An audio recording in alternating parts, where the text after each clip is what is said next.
to reach a master settlement on the water supply that's coming from the Coachella Canal. So please give them a round of applause.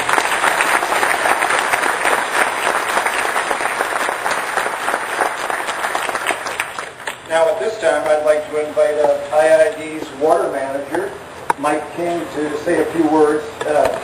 Mike has a long history with IID. In fact, or that is the board, just awarded him his 40-year pin a week and a half ago. So, Mike King.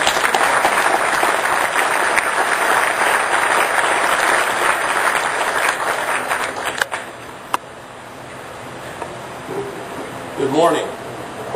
I ordered this day special, so it's supposed to be up at almost 100, so it's a better day than that. So, on behalf of the IID, the Bureau Irrigation District Water Department, it's my pleasure to welcome you here today to mark the conclusion of a major construction on the All-American Canal Lining project. This is a project that's been more than a decade in the making, as was mentioned in the past. Although it seems like it's taken longer than that for those of us who've been around the district, especially as long as I have. I got this project assigned to me in 1994. It only took me 15 years to get it done, so we're here. But it's also a project whose time had clearly come, corresponding as it did to the era of limits that imposed new expectations and responsibilities on all water users who rely on the Colorado River. The work that's been done to line this 23-mile, 780-mile long canal will save an estimated, as also was mentioned on the ring, 57,700 acre-feet of seepage water annually.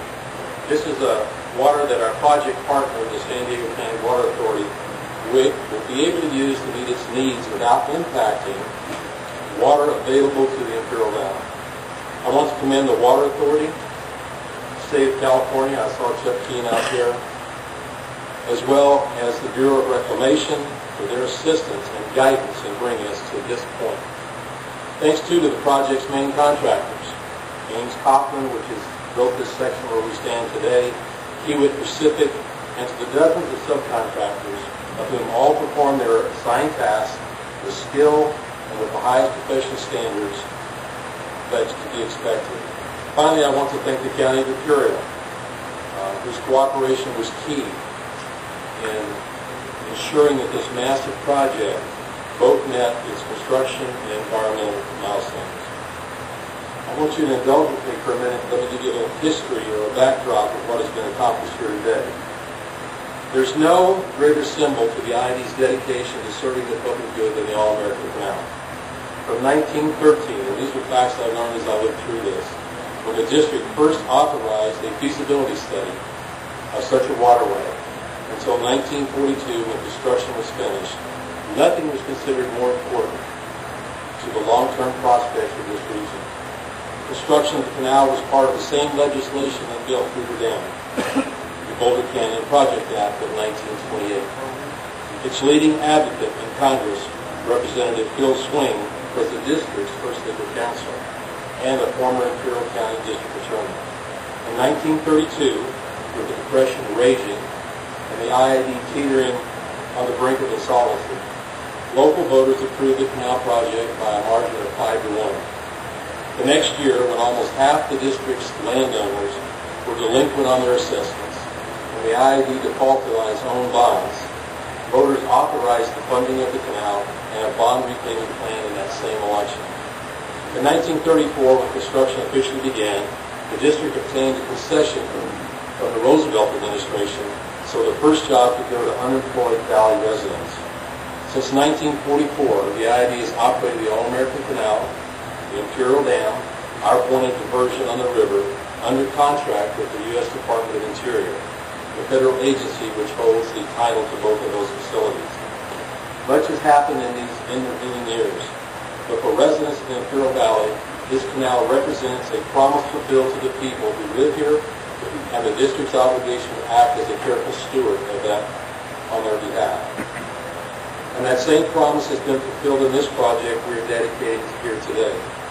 As a 40-year IID employee, I want to say it's been my privilege, and it really has, to have been taken part in the All-American Canal Lining project.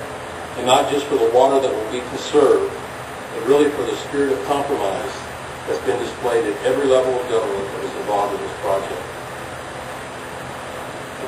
At this time, I'd like to take a moment to recognize some passing of 4 gentlemen on this project that was invaluable to this project.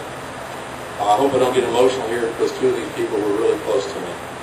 Kurt Dimmitt was the original project manager, executive project manager of this project. Initially, I met him in 1990. He worked for Metropolitan Water District, and he was very instrumental in the development of the conservation program that we had with Metropolitan that conserves 105 acre-feet of water. Mr. Dimmitt had an extreme broad knowledge of all construction things and how to manage projects. He taught me a lot. I learned tremendous things from this man. And it was unfortunate that we hit a delay in the project about July of the year that it was set aside through an injunction, and Mr. Dimmitt passed away the 1st of August during that injunction. He was sorely missed. Joe Summers, he was the president or the chairman of our All-American Lining Coordinating Committee. Again, met him through the MET program. He served on the program coordinating committee for that. And then he was the chairman of the All-American Lining Coordinating Committee. He was my mentor. He took me aside many times and patted me on the shoulder and said, "Mike, you need to do it this way. This is what you ought to do." I learned a tremendous amount of knowledge from this man. And he again passed away before we ever really got the project going. And many times during this project, as we encountered problems or decisions, I would sit at my desk and think, "Joe, Kirk, what would you do? How would you handle this?" And going back on those things, I think it gave me the guidance that I needed, working with my fellow people at the IID in San Diego, how to push that forward. Then we had Pat Green with the Bureau of Reclamation. Pat was involved in the original EIS, that the project went back in the early 90s as we did that. But he was also very instrumental on getting forth our cultural resource surveys and all the permits and things we had to do there in the latter part of this project. Again, unfortunately, he passed away before things really got started, but he was missed. He was a source that you could call and get answers, and he always there. Then we have Clyde Romney. They worked for the San Luis Rey settlement parties. Met him early on in the project, and he's a great gentleman to work with. Attended all of our meetings. Brought us avocados sometimes at the meetings from San Diego. Always had, in the Colorado River Water Use Association meeting, we always had a meeting with this group of people. We in a different hotel. We would invite Kirk and I to come over and make presentations, and it was a real joy. He was a great guy to work with, and unfortunately he passed away also. There will be, if there's any family members present with those individuals, could you stand?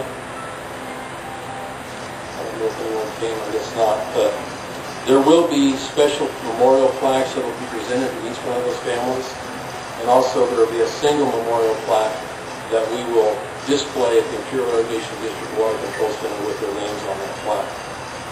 Also, one other thing, I'm sorry it takes so much time, but there's a lot of things to go on.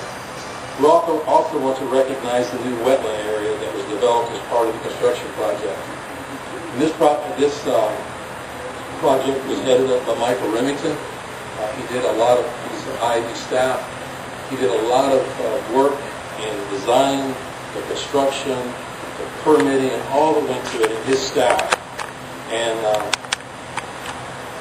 Michael had a daughter that passed away, and we've named it the Shannon Remington Wetland Complex, and it's an important part of the All-American Canal Lining project. The wetland provides environmental mitigation relief. The work involved the creation and enhancement of 44 acres of wetland and riparian habitat that were disturbed during the process of building the canal. It's located on the north side of the All-American Canal between Drops 3 and 4. And Michael, if you and your wife are here, would you stand up? Okay. Thanks, Mike. I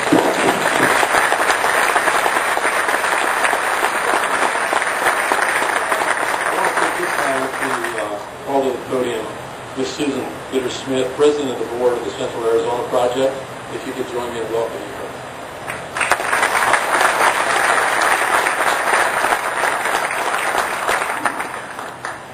Thank you, Mike. It's my great pleasure to be here on behalf of the Central Arizona Project Board. Joining me this morning are fellow directors Janie Tome and Paul Hendrickson, our General Manager David Modier.